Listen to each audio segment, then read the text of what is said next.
Hello and welcome to another video. This is the third episode of the story in which the council decides to secretly train a young blonde following the Kyubi attack. 10 years after the attack, the Anbu joined the ranks while wearing a Kitsune mask. Now, 12 years later, the Anbu wishes to face his own Genin team and remove the mask. Please like and subscribe to show your support. Let's get the show started.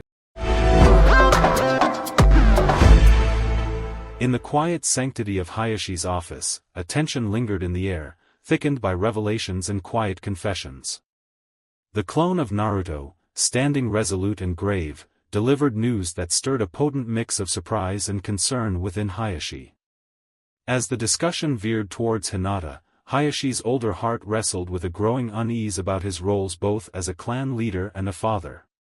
The clone's revelation that Hinata possessed a water nature, a rare divergence in the Hyuga clan known for their earth-based chakra, left Hayashi grappling with the implications. It wasn't just about chakra natures, it was about Hinata questioning her place in the clan, her fit with the gentle fist technique, a core aspect of their heritage. Naruto's clone, with a sincerity mirroring his original, expressed his efforts to reassure her, highlighting the young woman's internal struggles and the isolation she felt from her own heritage. Hayashi's mind was already a labyrinth of what-ifs and responsibilities. The conversation prompted a reflection on his own shortcomings as a parent, consumed by duties and the nurturing of Naruto, a task he undertook with a zeal that inadvertently distanced him from his own daughters. His realization was a painful prick to his conscience, revealing the neglected bonds that needed mending, starting with the private dinner he planned as a step towards reconnection. The political undercurrents of clan dynamics added another layer of complexity. Hayashi confided in Naruto's clone about the clan council's recent decision, or rather their desire, to strip Hinata of her heiress status due to perceived deficiencies in her skills, an assessment Hayashi vehemently disagreed with. Naruto's reaction was visceral and immediate, his protective instincts for his student flaring up in sharp defiance. Naruto's argument was not just about defending Hinata's honor but reshaping her training environment. He demanded that Hayashi himself take over her instruction, a direct challenge to Elder Hisao, whose methods he blamed for crushing Hinata's confidence.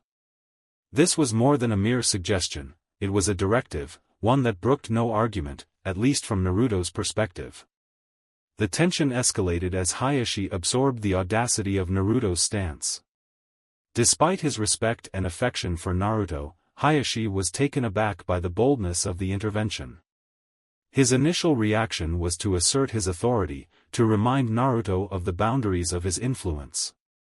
Yet, Naruto's fierce advocacy, framed not just in terms of personal loyalty but the safety and well-being of his team, forced Hayashi to confront a harsh truth: his leadership decisions were not just about tradition but the lives of the young ninjas under his care. The office, usually a place of calm authority, echoed with the rare sound of Hayashi's hand striking the desk, a burst of emotion that underscored the gravity of the moment. Naruto, taken aback, maintained his composure but the surprise was evident on his face. As Hayashi demanded explanations, Naruto began recounting the incidents that had led him to suspect that Hinata was suffering more than what was visible. Naruto described how a seemingly minor bump in the academy's hallway had revealed a hint of deeper, hidden pain in Hinata, pain that resurfaced during their training session. His concern was palpable as he detailed his observation of her wincing from a gentle touch, indicative of injuries that should not have been present from his training regimen. It was a poignant moment, laying bare the consequences of a training culture that might have gone too far under the watch of Elder Hisao. As Naruto spoke, Hayashi's demeanor shifted from shock to a slow-burning anger, mixed with an undercurrent of fear. The possibility that Hisao might be causing harm to Hinata, his own daughter, stirred a tempest of regret and guilt within him. Hayashi's confession that he had allowed his role as a clan head to overshadow his duty as a father brought a profound sense of defeat, a feeling so alien and uncomfortable that it visibly shook him.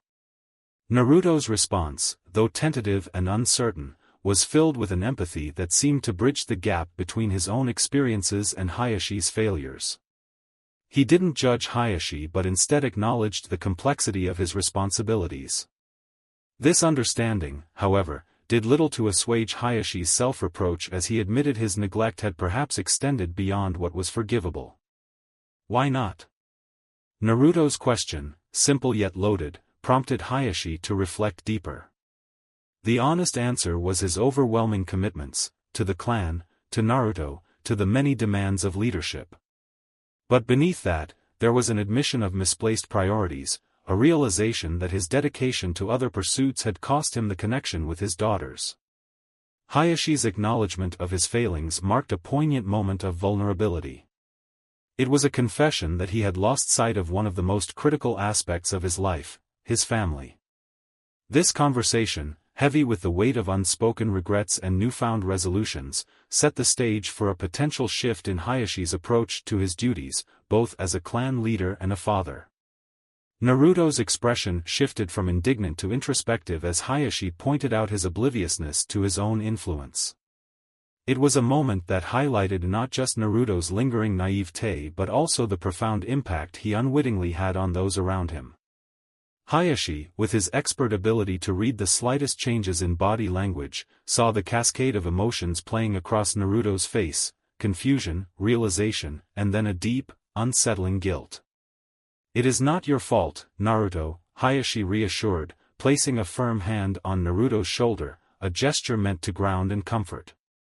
He explained how his own decisions had shaped their current reality, emphasizing that Naruto had been an unwitting participant in a much larger narrative, one that Hayashi himself had authored with his choices and priorities. This was not just about training or clan duties, it was about the interconnected lives within the Hyuga household and beyond. Naruto, still struggling under the weight of perceived responsibility for the rifts within Hayashi's family, was unable to see past his own role in the dynamic. Hayashi's gentle correction, that his life could have been less warm, less open without Naruto's influence, was an attempt to reshape the narrative, to show Naruto that his presence had been a catalyst for positive change rather than a cause for neglect. Hayashi reflected on his past self, before Naruto's parents had touched his life, describing a version of himself that was the embodiment of the Hyuga ideals: cold, detached, superior. The transformation he underwent, influenced by the warmth and resilience of Naruto's parents, was profound. They had softened his edges, challenged his views, and ultimately, helped him evolve into a person who could love and be loved, who could admit faults and seek to mend them. "You are so much like your parents, Naruto," Hayashi spoke with a softness that was rare, his voice tinged with respect and a hint of sorrow for the past. "Their influence softened me and helped me become a better man. A man that was different enough to earn back the trust of his brother and the love of a woman far too good for him." These revelations were not just about absolving Naruto or reshaping his guilt into something more bearable, they were about honoring the legacy of influence, the unseen ripples of interaction that could soften even the hardest of hearts.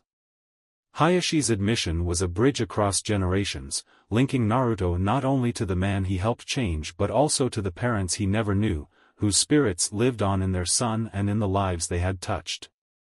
As Naruto absorbed these words, the room filled with a profound sense of understanding and reconciliation, not just between him and Hayashi but within themselves, confronting their pasts and the shadows they cast on the present.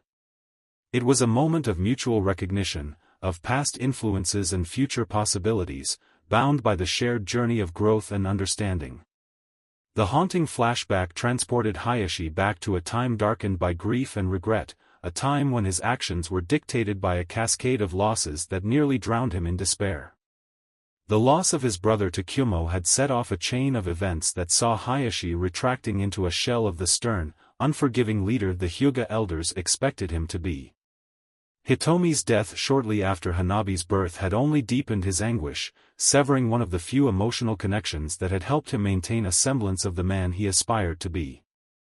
The flashback vividly painted a picture of a younger Hayashi, embittered by his losses and hardened against the world, pushing the young Naruto beyond his limits in the private dojo. Each of Hayashi's thoughts reflected his inner turmoil, a mixture of unfair expectations and misplaced anger, channeling his frustrations onto Naruto, who, in his eyes, should have embodied the strength and resilience of his legendary parents, Minato and Kushina. The training session turned increasingly harsh as Hayashi's thoughts spiraled, criticizing Naruto's every move as too weak, too slow, a failure to live up to the legacy of his parents. The physical confrontation reached a peak with Hayashi's brutal reprimand, driven by a misguided desire to forge strength from pain, to sculpt a protector from the fires of his own unresolved grief. When Hayashi finally allowed his fury to breach his control, striking Naruto, the reality of his actions shattered the moment's intensity. The sight of Naruto, bloodied and tearful, brought a crushing clarity. The boy's fearful, pained expression, a mirror of his father's eyes, forced Hayashi to confront the monster he had become, a man driven by pain to inflict pain. It was a pivotal moment, seeing the innocence and hurt he had caused in his misguided attempt to cope with his losses. "What have I done?"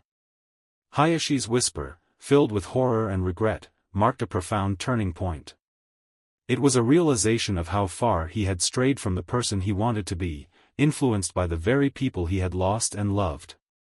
This recognition was the first step towards redemption, an acknowledgement that he needed to change not only for his sake but for Naruto's and his daughter's. As Hayashi shared this memory with Naruto, it served not only as an explanation of his past actions but as an expression of his commitment to do better, to be the leader and father figure he ought to have been all along. It was a moment of vulnerability and truth that allowed Naruto to see the depth of Hayashi's regret and the sincerity of his desire to mend the fractured bonds within his family and with himself. Through sharing these painful memories, Hayashi hoped to convey the lessons learned from his darkest moments, offering them as both an apology and a guide for Naruto, showing that even those who falter greatly can find their way back with enough reflection and resolve. The weight of Hayashi's guilt was palpable in the quiet room as he humbly apologized from his position on the tatami mats, a gesture deep in traditional significance, underscoring the gravity of his remorse. Naruto, ever forgiving, accepted the apology with a softness that belied the pain he must have felt, not just from the physical bruise, but from the emotional scars of that day.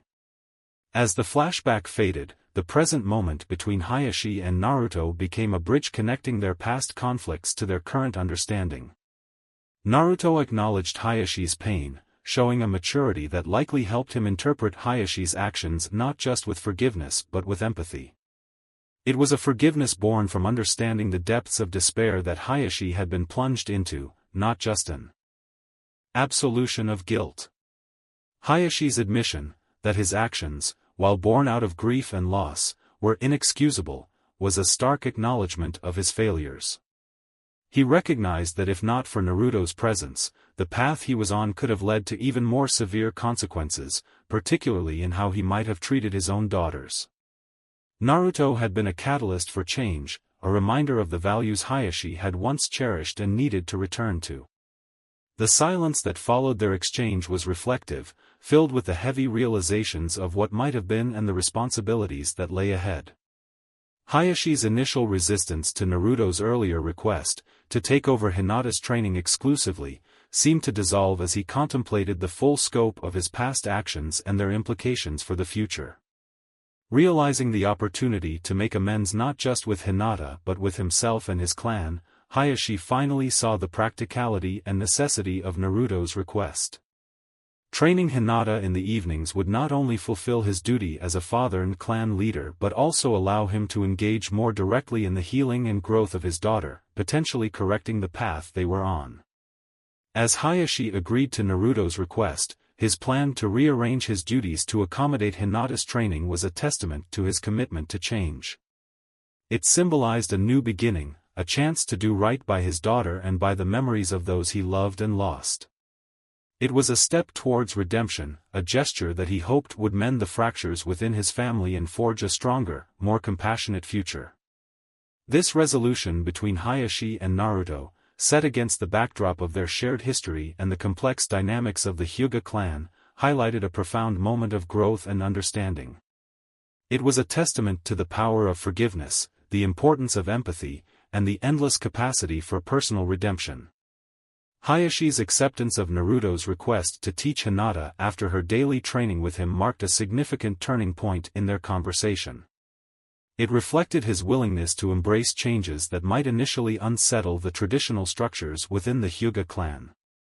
Naruto's relief at this decision was evident, his smile reflecting the comfort of having Hayashi's expertise to rely on while also being allowed the freedom to innovate in Hinata's training. Naruto's intention to introduce water ninjutsu to Hinata's repertoire and to explore a taijutsu style that diverged from the traditional juken sparked curiosity in Hayashi. His initial surprise gave way to a thoughtful consideration of the potential benefits such diversification could bring.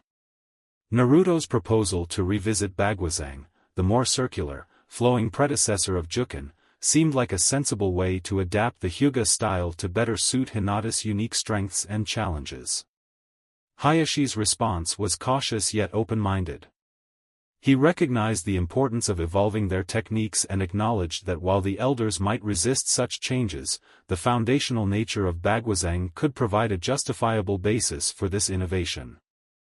This balance between honoring tradition and embracing evolution reflected a nuanced understanding of leadership, acknowledging the past while steering towards a progressive future. However, Hayashi's caution about keeping Hinata's training adaptations discreet highlighted the delicate politics within the clan. He was protective of Hinata, wanting to shield her from unnecessary strife with the elders. Naruto's somewhat flippant response to the complexities of clan dynamics, while light-hearted, reminded Hayashi of the careful navigation required in implementing changes within such a traditionalist setting. As the conversation drew to a close, Hayashi hinted at his need to prepare for other responsibilities, including a much-anticipated dinner with his daughters, which underscored his renewed commitment to being more present in their lives. His mention of Hitomi, Hinata's mother, added a layer of personal depth to their discussion, linking past losses to present efforts to mend and grow. Naruto's readiness to continue learning about Hinata, and his acknowledgement of her differences from him, demonstrated his commitment to understanding and supporting his student in a way that respected her individuality. This adaptability and willingness to learn more about Hinata's unique needs and potential underscored his growth as a mentor and his dedication to his role. As Shikamaru struggled to his feet with his father's help, the mention of resistance seals piqued his curiosity. The use of such seals was a common training method among shinobi, typically employed to enhance strength and endurance by adding a significant amount of weight or resistance to the wearer's movements. The fact that his father noted the involvement of favors suggested that these weren't just any standard seals, someone had likely customized them specifically for Shikamaru's training. "Yeah, favors," Shikaku confirmed, his tone casual yet revealing a hint of pride. "I may have asked a few friends from Anbu to prepare these seals. They're not standard issue, tailored to ramp up gradually, so you really feel it by the end of the day." Shikamaru groaned slightly, both from the physical pain and the realization of what his father considered a suitable training regimen. The very idea that his first day as a genin had been so grueling because of his father's behind-the-scenes arrangements was both irritating and somewhat touching, though he'd never admit the latter aloud. "Great, just what I needed," Shikamaru muttered sarcastically as they reached his room. He began peeling off the gear, each movement laborious but a bit easier with the knowledge that the extra resistance was gone. "Look, I know it's tough," Shikaku began, leaning against the door frame, his expression turning serious. "But you're more than capable, Shikamaru. These seals, this training, it's all designed to help you realize your potential. Not just as a strategist but as a shinobi who can hold his own in the field." Shikamaru paused, his irritation fading slightly into contemplation. He knew his father wasn't just trying to make his life miserable, the grueling training was a form of tough love, an acknowledgement of his capabilities and the expectations that came with them. "I get it," Shikamaru finally said, not looking at his father but focusing on readying his ponytail. "But maybe give me a heads up next time? It's a bit much to handle all at once." Shikaku chuckled, pushing off from the door frame. "Fair enough. But you handled it better than I thought. We'll tone it down tomorrow, slightly." With a shared understanding, father and son headed back towards the kitchen. Despite the exhaustion and the sore muscles, Shikamaru felt a grudging respect for his father's methods. The day had been harder than anything he could have imagined, but it had also pushed him to acknowledge his own resilience and strength, qualities he knew he'd need as he continued his journey as a shinobi. Dinner was a quieter affair, with his mother still visibly annoyed but no longer vocalizing her frustrations. The family sat together, the day's tensions melting away into the evening routine. As they ate, Shikamaru couldn't help but think about his training, his future, and how his family's eccentric love was perhaps exactly what he needed to prepare for the challenges ahead. Shikamaru's conversation with his father, Shikaku, revealed intriguing details about the source of the resistance seals, a Fuinjutsu master known colloquially as Arrow Sennin. This nickname, which Shikaku mentioned was used by those close to the individual, hinted at a familiar, if not cheeky, relationship. The mention that this figure also casually referred to the Hokage as old man piqued Shikamaru's interest, as it suggested a unique and close bond between the two, beyond formalities typically observed in the village. The light-hearted yet revealing dialogue continued with Shikaku hinting at this person's ambitions to become the Hokage, indicating that the current Hokage saw potential in him that went beyond usual aspirations. Shikamaru, ever the strategist, sensed there was more to the relationship than shared ambitions, contemplating the depth of their connection which seemed to elevate Naruto beyond typical shinobi boasting of future goals. Meanwhile, Choji's return home painted a different familial picture, one filled with warmth and concern. His mother, Fuzzy, was immediately attentive, fussing over the scratches and bruises he had acquired during the day's activities. The revelation that the injuries were the result of a mundane mission to catch a notorious cat named Tora rather than from harsh training provided a humorous relief to the situation. Choji's father, Choza, brought a boisterous energy to the reunion, reassuring Fuzzy with his laughter and hearty encouragement. His response to Choji's description of the day, highlighting the supportive nature of their new sensei, underscored the familial support Choji enjoyed, contrasting with the more complex dynamics Shikamaru navigated. The scene at the Akimichi household, filled with light-hearted banter and familial love, shifted abruptly to a more somber tone at the Hyuga residence, where Hayashi faced the approaching elders with a sense of underlying tension. This shift from the warm, comforting atmosphere of Choji's home to the formal, potentially confrontational setting of Hayashi's courtyard underscored the different challenges these characters faced within their roles and responsibilities. As the elders approached, Hayashi's demeanor remained stoic and unyielding, a testament to his leadership but also to the isolation that often accompanied it.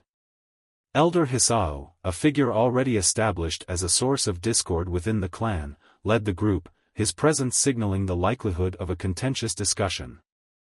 The elders, known for their conservative views, particularly regarding the main branch and its traditions, were likely there to address the recent changes Hayashi had been implementing or considering, changes that might not align with their strict interpretations of Hyuga customs.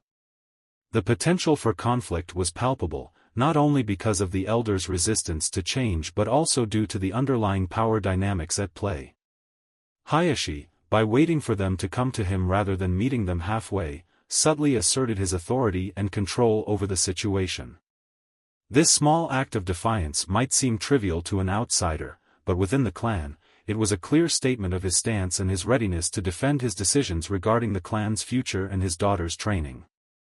The elders, with their distinctive backgrounds and agendas, approached Hayashi, each bearing the weight of their own intentions and the unspoken power struggles that often underpinned Hyuga clan politics. Hayashi's calm demeanor masked the undercurrents of tension as he faced the trio, especially given the history and the potent ambitions they represented. Isamu, with his unwavering adherence to clan law, represented a rigid, unyielding interpretation of their traditions. His previous actions, particularly the harsh application of the caged bird seal on a young child, underscored a strictness that bordered on cruelty, highlighting the potential for conflict in any discussion involving leniency or reform. Junko, on the other hand, presented a different but equally challenging dynamic. Her beauty and calculated charm were tools she wielded with precision in the political arena, manipulating outcomes with a finesse that belied her true intentions. Hayashi's awareness of her manipulative nature and her overt ambitions made him wary of her motives, especially given her past attempts to forge a closer alliance with him through marriage. As the conversation began, Junko's seemingly innocent inquiry about Hayashi's dinner plans was laden with subtext. Her smooth demeanor and polite inquiry about his family time could easily be a veiled attempt to gauge his priorities or to find an opening for her own agendas. Hayashi's response, indicating his choice to spend private time with his daughters, was a clear boundary-setting move, signaling his focus on family over clan politics, at least for the evening. The interplay of personal histories, ambitions, and the intricate dance of clan politics was poised to unfold in this meeting, with each elder likely pushing their own agendas. Hayashi, fully aware of the undercurrents, was prepared to defend his new directions for the clan, particularly the changes involving his daughter Hinata, which might not sit well with the traditionalist and power-seeking factions represented by Isamu and Junko. The elders absorbed Hayashi's declaration with a mixture of skepticism and intrigue. His deliberate emphasis on the Hokage's endorsement of Naruto was a strategic move, reinforcing the decision's legitimacy and subtly cautioning the elders against outright opposition. Hayashi's mention that Naruto would also be teaching the heirs of the Akimichi and Nara clans further underscored the broad support for Naruto's role, situating it within a wider context of village politics and alliances. Junko, her mind always working angles, was quick to reassess her stance, her expression shifting as she weighed the implications of opposing a figure who had garnered such significant backing. Hisao, too, seemed to reconsider his initial skepticism, the gears turning behind his stern facade as he contemplated the potential benefits of aligning with the Hokage's apparent trust in Naruto. Indeed, that is a substantial responsibility, Junko commented, her tone measured but revealing a trace of her recalculated position. It speaks highly of his capabilities if he is entrusted with such important roles. Hisao, still maintaining his rigid demeanor, nodded slowly. It is essential, however, that we monitor the progress closely. For the good of the clan and the village. Hayashi, understanding the undercurrents of power and the shifts in their attitudes, agreed with a noncommittal nod. Of course. It is always our duty to oversee the well-being and development of our clan members, especially the young ones who will one day lead. The elders, sensing the firmness in Hayashi's stance and the futility of further pressing the issue at this moment, began to wrap up the conversation. Hisao gave a curt nod, acknowledging Hayashi's authority and the need for a cautious approach moving forward. As always, we trust your judgment, Hayashi-sama, Junko said, her voice smooth as silk but with a depth that suggested her mind was already moving on to other strategies. We look forward to seeing the results of this new training regimen. With the formalities winding down, Hayashi was keen to end the interaction. He had managed to navigate the treacherous waters of clan politics effectively, using the Hokage's influence as a shield against immediate criticism and buying time for Naruto to prove himself through his actions. Thank you for your concerns, Hayashi replied, maintaining his composed demeanor. Now, if you'll excuse me, I must prepare for my dinner with my daughters. The elders, having no legitimate grounds to detain him further, made their exit with the typical formalities, leaving Hayashi to reflect on the encounter. As they departed, Hayashi felt a cautious optimism. The battle for now was won, but the war, the long game of shifting clan politics and protecting his daughters' futures, was ongoing. Walking towards the private dining room, Hayashi felt a surge of paternal pride and determination. Tonight, he would focus on his daughters, ensuring they felt valued and loved, something far removed from the cold calculations of clan politics. His actions today had not only protected Naruto's position but had also safeguarded his daughter's growth and happiness, reinforcing his role not just as a clan leader but as a father first and foremost.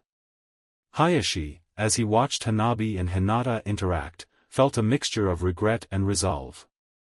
Hanabi's confession about how she perceived her role and Hinata's silent suffering laid bare the emotional cost of the clan's harsh expectations and internal politics. Girls, Hayashi began, his voice calm yet firm, breaking the silence that had settled over the dinner table. I realize now more than ever that we need to change how we operate as a family and as part of the clan. Hanabi looked up, her expression one of confusion mixed with hope. But Otosama, the elders, Hayashi raised his hand slightly, a gentle gesture to stop her mid-sentence. I know what the elders expect and what they say. But I am your father first, and my first duty is to you both, not to them. Hinata, still quiet, listened intently, her earlier discomfort slowly easing as she heard her father's protective words. It was a side of him she rarely saw, one that she had yearned for more often. The elders do not live our lives, and they do not share in our private moments. They have not seen how these things affect you, how they've driven a wedge between sisters who should support and cherish each other, Hayashi continued, his gaze softening as he looked between his daughters. Hayashi's words, heavy with unspoken apologies, seemed to resonate with both girls. Hanabi's eyes, usually so bright and assertive, were now thoughtful, reflecting a new understanding of her father's position and struggles. Hinata, her voice tentative but gaining strength, finally spoke up. Otosama, it's been hard, feeling like I have to prove myself not just to the clan, but sometimes it feels like I have to prove myself to you, too. Hayashi felt a pang in his heart. Hinata, he paused, searching for the right words.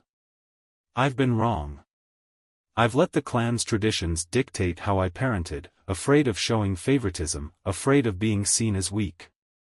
But I see now, that in my effort to be fair, I've been unfair, especially to you. Hanabi, witnessing this rare admission, felt a shift in her perception of her father. He was not just the stern clan leader but a father grappling with his own faults and responsibilities. We will work on this, together, Hayashi promised, looking from Hinata to Hanabi. Starting with how we communicate. We are a family, and it's time we act like one, not just in private but in all aspects of our lives. Hayashi's explanation weighed heavily on the room, especially as Hanabi processed what her father had just told her. The quiet revelation about the origins of the Hyuga's most infamous tradition, the caged bird seal, was not something often spoken of, and certainly not in such a reflective, critical tone. Hanabi's eyes, usually bright with determination, now reflected a deep sense of confusion and conflict. But if the seal was created to protect the clan, to keep us strong and united, why do you sound sad about it, Otosama?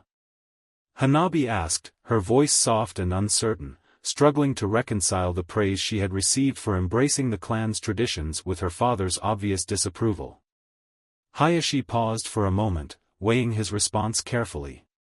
He could see the tears still glistening in the corner of Hinata's eyes, the silent proof of the emotional toll the clan's expectations had taken on her. He knew this conversation was delicate, especially with his daughters so young and impressionable, but it was a conversation that had been long overdue. I'm sad, Hanabi, because those decisions, though perhaps logical in a time of constant warfare, came at a great cost, Hayashi said, his voice tinged with regret. The caged bird seal may have helped keep our bloodline safe, but it also created a division within our family, one that has caused suffering for generations. Your sister, Niji, and many others, they have all borne the weight of that decision, a weight that was never meant to be carried in a time of peace. Hanabi's frown deepened, her gaze shifting to Hinata, who was trying her best to remain composed despite the emotions welling up inside her. Wani-sama, did they really treat you that badly because of this? Hinata, biting her lip to keep her voice steady, nodded. I've always tried my best, Hanabi, but I never seemed to live up to what the elders expected of me.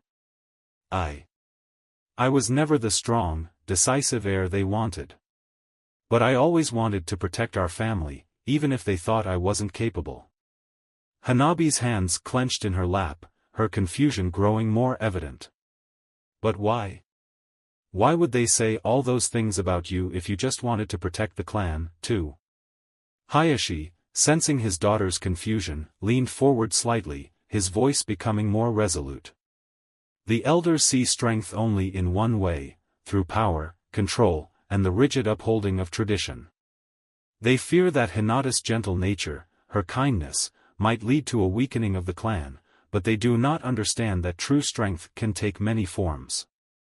He sighed deeply, the weight of his role as both a father and clan head pressing on him. Strength is not just about domination or keeping power through fear. Hinata's strength lies in her compassion, in her ability to inspire others, and in her will to protect without needing to crush those around her. That is what they fail to see, and why they fear her leading the clan. Hanabi's eyes widened at her father's words, as if something was starting to click in her mind. She had always been told that strength was what made someone worthy of leading, but now she was beginning to see that there were different kinds of strength, ones that the elders never acknowledged. Hayashi softened his tone as he addressed both daughters. The world has changed, Hanabi. We are no longer in a time where we need to keep our family bound by fear or division. We are no longer constantly at war. It is time to think about what is truly best for the clan, and that may mean changing the traditions that no longer serve us in times of peace. He looked directly at Hanabi, his gaze filled with both pride and a gentle warning. You are strong, Hanabi, and you will continue to grow. But remember this, strength without compassion can lead to cruelty, and power without understanding can lead to tyranny. The elders have tried to mold you into a leader in their image, but I want you to think about the kind of leader you want to be. Hanabi blinked, absorbing her father's words, and finally looked over at Hinata, her expression softening. I want to protect you, Wani-sama, not be someone who hurts you. I'm sorry if I've been part of that. Hinata's tears fell freely now, but there was a small, hopeful smile on her face. Thank you, Hanabi, that means more than you know. Hayashi watched the exchange with a sense of quiet satisfaction. His daughters were finally beginning to see the truth, not just about the clan, but about each other. The manipulations of the elders, the harsh divisions imposed by tradition, had begun to lose their grip. Hayashi stood, signaling the end of their serious conversation. We will continue to train, and we will grow stronger together as a family. But let us not forget the lessons of the past. We must move forward with wisdom and compassion, not just strength. Both girls nodded, still processing everything they had learned, but it was clear that a shift had taken place. As they sat together, the atmosphere in the room felt different, lighter, more unified.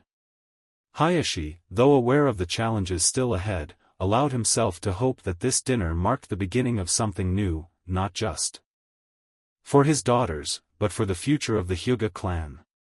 Hayashi's words hung heavy in the air, painting a stark picture of the situation within the Hyuga clan. As the complexities of their familial obligations and clan duties unfurled before them, both Hinata and Hanabi were forced to confront the reality of their positions in a system fraught with tradition and power struggles. Hanabi's expression, one of resolve mixed with apprehension, showed her rapid coming to terms with the dual role she would have to play. On one hand, she was the younger sister, who until now believed she was being groomed in full support of the clan's traditions for her potential to lead. On the other, she was now privy to her father's deeper misgivings about those very traditions, especially the divisive and controlling nature of the caged bird seal. Hayashi, observing his daughter's reactions, felt a twinge of guilt for the burdens they bore due to his position and decisions. Hinata's resigned nod, paired with her quiet strength, gave him a sliver of hope that perhaps they could indeed initiate change from within, however risky the path ahead. Father, I will do what must be done, Hanabi finally said, her voice steadier than before. If keeping up appearances with the elders will help protect Hinata and advance your plans, then I will play that part. Hinata reached across the table, taking her sister's hand in a silent show of support. And I will continue to learn and grow under Naruto-sensei's guidance, she added. If showing a different model of strength can help change their minds, or at least open the door for discussion about the seal and our traditions, then that is what I will strive for. Hayashi nodded, grateful for their courage and willingness to stand with him against the formidable tide of tradition. Thank you, both of you. This won't be an easy path, and we will need to be cautious at every step. The eyes of the elders will be upon us, analyzing every move. We must be subtle but firm in our convictions." He paused, considering the gravity of what he was about to add. "And there's something else we must consider, the broader impact of our actions. Changing such deeply ingrained traditions will not only affect our family but could send ripples throughout Konoha. We must be prepared for resistance, not just from within the clan but potentially from others who see our actions as a precedent for change." Hanabi squeezed Hinata's hand, a gesture of solidarity between the siblings. Hayashi was struck by the contrast between them, the fiery determination in Hanabi's eyes, the quiet resolve in Hinata's. Both were his daughters, both pivotal to the clan's future, yet each bore the weight of expectation and duty in different ways. "As we move forward," Hayashi concluded, "we'll need to support each other and communicate openly. Mistakes will be made, and pressures will undoubtedly rise. But remember, we are doing this not just for our own sakes but for the future of the Hyuga and perhaps for Konoha as a whole." In that moment, the physical connection among them bridged years of emotional distance. Hayashi, enveloped by his daughters, felt a mingling of relief and resolve. The embrace, simple yet profound, was a tangible declaration of their renewed familial bonds and a mutual commitment to face the impending challenges together.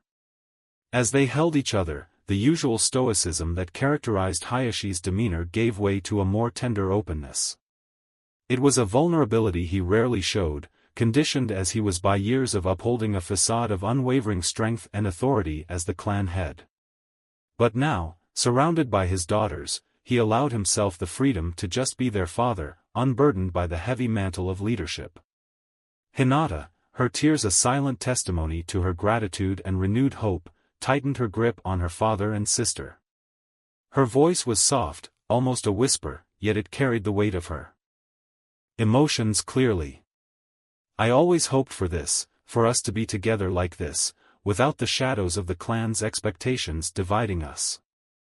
Hanabi, equally moved, was experiencing a form of familial closeness she had only faintly remembered from her early childhood. The complexities of clan politics had accelerated her maturity, often at the cost of such simple joys. Now, feeling the support of her father and sister, she found a new strength, not the kind fostered by rigorous training or elder mandates, but one born from love and unity. "Oto-sama, we'll face whatever comes, as long as we have each other," Hanabi said, her voice steadier than before, her resolve firming. "I don't want to be just another head of the clan. I want to be part of a family that stands for what's right, even if it's difficult." Hayashi looked at both of his daughters, pride swelling in his chest. "We will make mistakes," he admitted openly, "and we might struggle as we find our path forward. But we will learn, and we will grow. Not just as leaders or shinobi, but as a family." As they slowly pulled away from the embrace, there was a shared understanding that the road ahead would be fraught with challenges. The clan's rigid hierarchy and the deeply ingrained traditions would not change overnight, nor would the perceptions of those both within and outside the Hyuga family. Yet, the resolve to initiate that change had never been stronger. They finished their dinner with conversations that meandered between plans and lighter, more personal topics. Laughter, a rare but welcome sound, filled the room occasionally, softening the edges of the heavier discussions. After dinner, as Hayashi watched his daughters clear the table together, chatting quietly and comfortably, he felt a cautious optimism.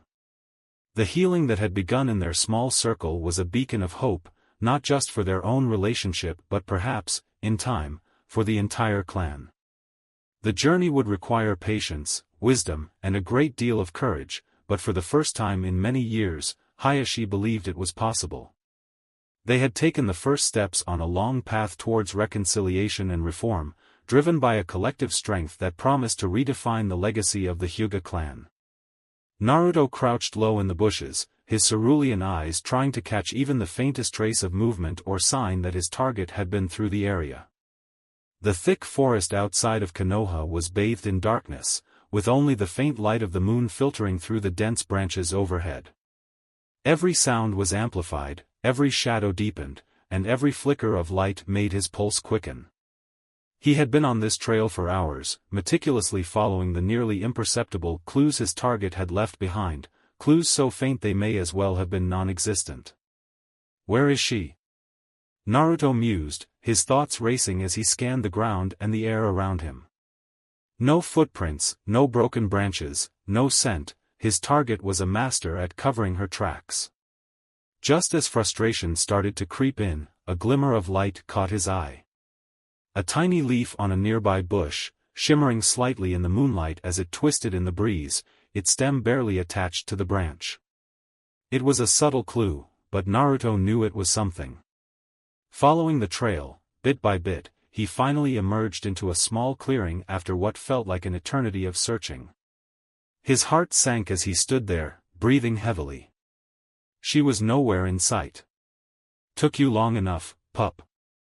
Naruto spun around, heart skipping a beat. Leaning against a tree near the edge of the clearing was Tsume Inuzuka, the formidable head of the Inuzuka clan, her large Ninken, Kuramaru, sitting calmly beside her. Her wild hair and animalistic features were illuminated by the moonlight, and her lips curled into a mischievous grin. Her elongated canines glinted slightly in the dim light. Naruto flushed slightly, feeling the embarrassment from her usual teasing creeping up again. Stop doing that, he half-shouted, his voice indignant. Tsume laughed, her voice rich and throaty. What? Can't handle a little attention, Naruto-kun, she purred, dragging her clawed finger along his jawline as she sauntered past him. Naruto flushed even redder, causing her to burst out laughing again. Just, stop it already. Naruto protested, shaking his head in frustration as he dropped onto the ground, crossing his arms. Still grinning, Tsume settled herself on a boulder nearby, pulling out a water bottle as she relaxed. Kuramaru lay beside her, his single eye focused on Naruto. How do you think you did tonight? She asked, her tone shifting from teasing to something more serious. Naruto frowned, looking down at the ground. Honestly? I think I failed. You were way too hard to track, and I don't think I would have been able to catch you in time if you were really trying to escape. Tsume nodded thoughtfully, scratching Kuramaru behind the ear. And why was it so difficult for you? Naruto sighed. I couldn't see anything. No tracks, no scent. It felt like you just disappeared. I thought I was close a few times, but you kept slipping away. He pouted slightly, feeling the weight of his failure. You're right, you did fail, Tsume chuckled, shaking her head. But not for the reasons you think. Naruto's eyebrows furrowed in confusion. What do you mean? You assumed your target was trying to escape, Tsume explained. But you didn't consider the possibility that they might be leading you into a trap.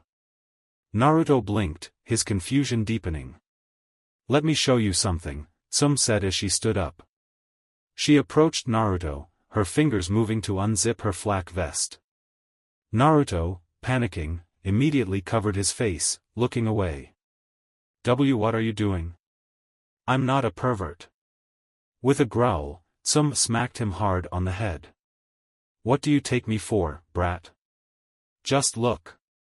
Naruto peeked through his fingers, slowly lowering his hands as Tsume raised her shirt just enough to reveal a scar along her side, just beneath her ribs. I got this during the Third Shinobi War, she explained, her tone somber. I was tracking an IWA Chunin who had information on our forces. He was good at covering his tracks, too good. I didn't realize until too late that he had been leading us into an ambush. He was the prey at first, but he turned the tables and became the hunter. She dropped her shirt back down, her eyes narrowing as she locked eyes with Naruto. Tonight, I could have killed you a dozen times over without you knowing. You need to remember, not every target is just trying to escape. Sometimes they're trying to hunt you. Naruto felt a chill run down his spine as the weight of her words sank in. Tsume's ability to completely disappear from his awareness, even though he had been tracking her, was a sobering reminder of just how far he had to go. The point, Sum continued, her voice firm, is that you need to be more aware of your surroundings and your target's intentions. Don't just assume they're running. Sometimes, the most dangerous enemy is the one waiting for you to walk into their trap. Naruto nodded, absorbing her words. Sensei, Naruto asked hesitantly after a moment of silence, did you support me becoming a sensei? Sum paused, her red eyes scrutinizing him. Honestly? Not at first. Naruto blinked in surprise.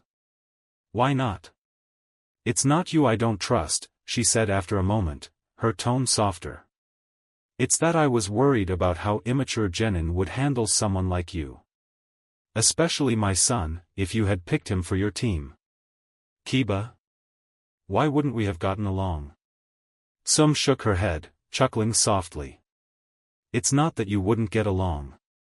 Kiba's competitive and headstrong, traits that wouldn't work well with you as his sensei. He's spent a lot of time with the clan, and, well, he's focused more on becoming the alpha than learning what it means to lead the pack. Naruto frowned. Isn't that what being the alpha is about? Leading the pack? Sum shook her head again. Being an alpha isn't just about being the strongest. It's about making decisions that are best for the pack, not just for yourself. Kiba's still learning that, and I wasn't sure if he'd see you as a leader or a threat. Naruto pondered her words for a moment before Sum continued. You're going to rub some people the wrong way, Naruto. Whether you realize it or not, you've already made enemies just by being who you are, someone stronger, faster, more capable than people your own age. The other alphas in your generation are going to feel threatened. Naruto's eyes widened. What do you mean? I'm just trying to protect the village. Sum chuckled darkly. It's not just about protecting the village, pup. It's about status. Power. The Uchiha, the Inazuka, the Hyuga, those who have been at the top are going to realize you're knocking them down a peg. Naruto frowned, trying to wrap his mind around what she was saying. But why can't they just be happy there's someone else strong to help the village? Because power isn't just about strength, it's about recognition, Sum explained. And some people will see you as a rival for that recognition. Even your team might face backlash because of it. Naruto's face fell. I didn't want to take anything from anyone. I just want to help. Sum smiled, placing a hand on his shoulder. I know, pup. Just keep your eyes open. You'll need your team to support you, and you'll need to watch out for those who see you as a threat. Naruto nodded slowly. I will, Sensei. Thank you. Sum grinned. Now, come on. Let's get back to the village. You've got a lot more training ahead of you if you want to be the best. Hiruzen watched with a thoughtful expression as Naruto skillfully guided his team through the rigorous training session. His gaze lingered on the young sensei's methods, a mixture of traditional and innovative techniques aimed not just at improving skills but also at building a strong team dynamic.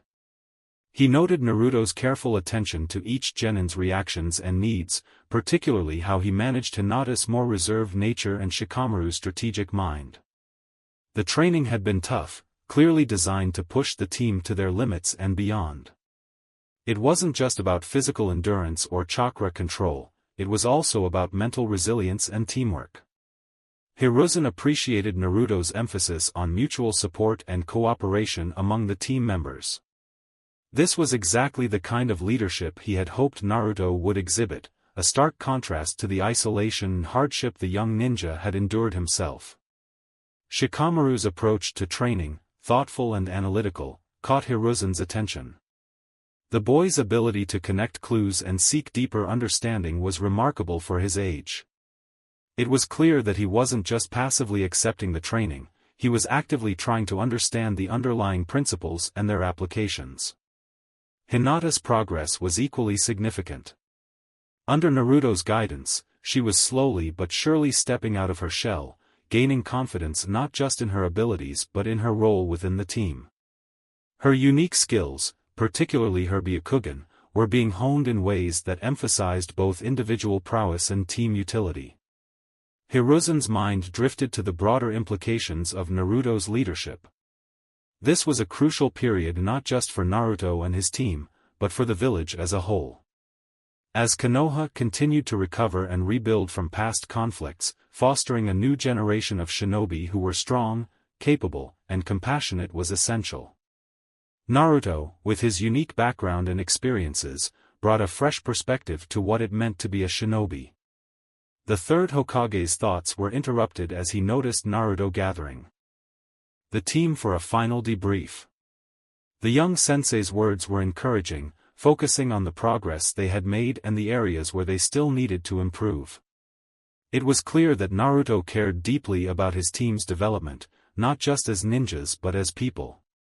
As the session ended and the team dispersed, Hiruzen felt a surge of hope and pride. Naruto was proving to be an excellent sensei, far exceeding the initial doubts some had about his appointment.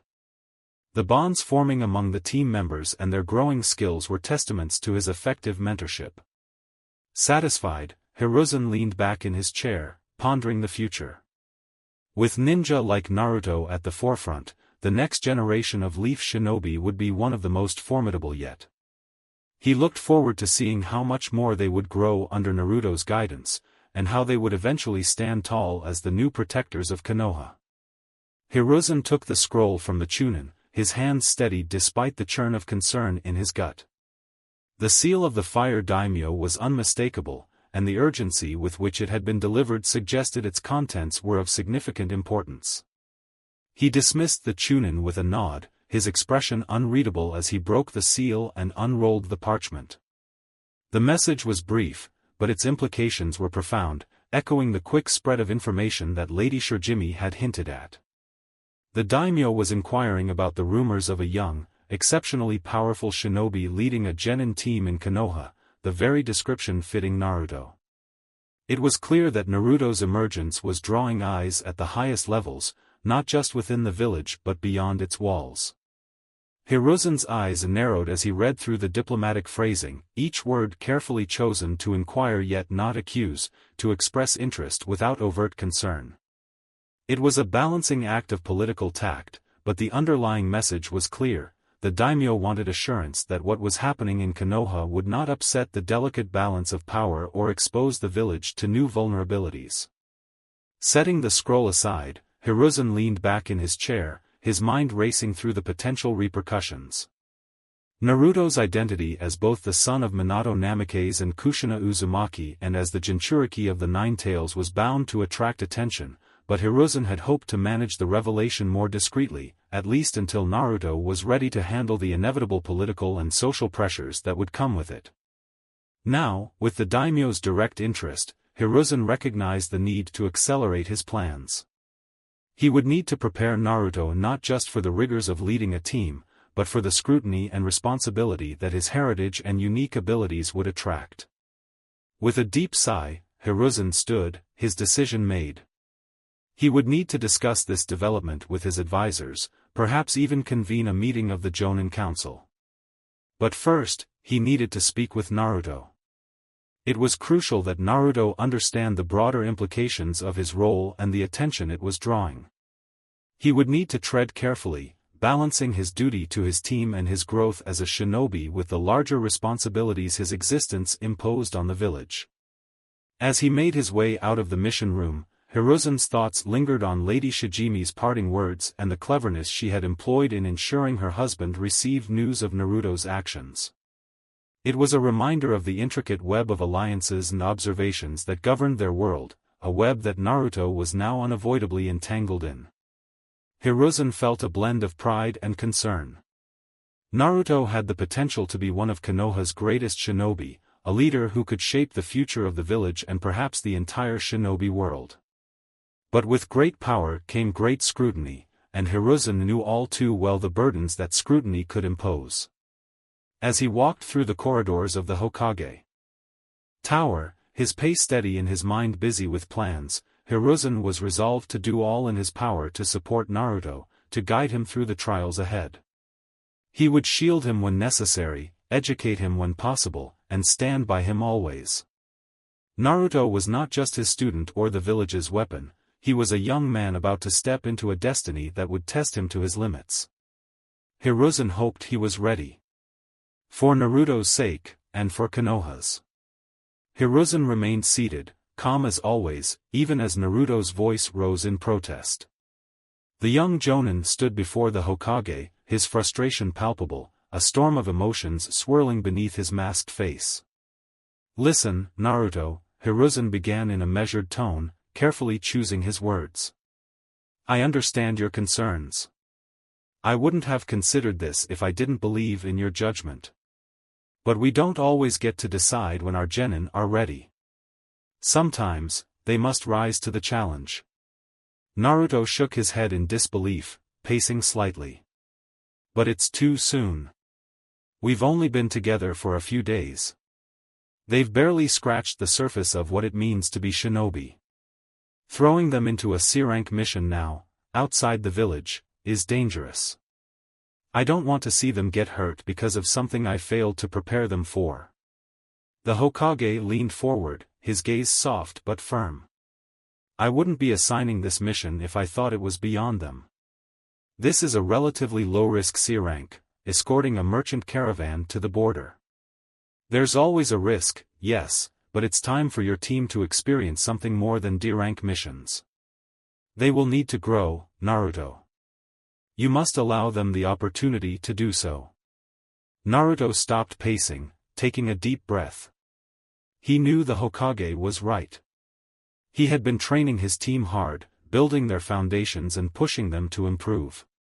But a real mission, out in the world, anything could happen. And while he trusted in his abilities, he wasn't entirely sure his genin were ready for the unpredictability that lay beyond the village walls. "I get it," Naruto said, his voice calmer but still tense. "I just don't want to lose anyone because I pushed them too hard or too fast. They're still kids. As were you," Hiruzen pointed out gently. "And you turned out well enough." Naruto snorted, the tension in his shoulders loosening slightly. "I had no choice, old man. You threw me into the deep end from the start. And I saw your potential, just as I see theirs," Hiruzen replied with a small smile. "Trust yourself, Naruto.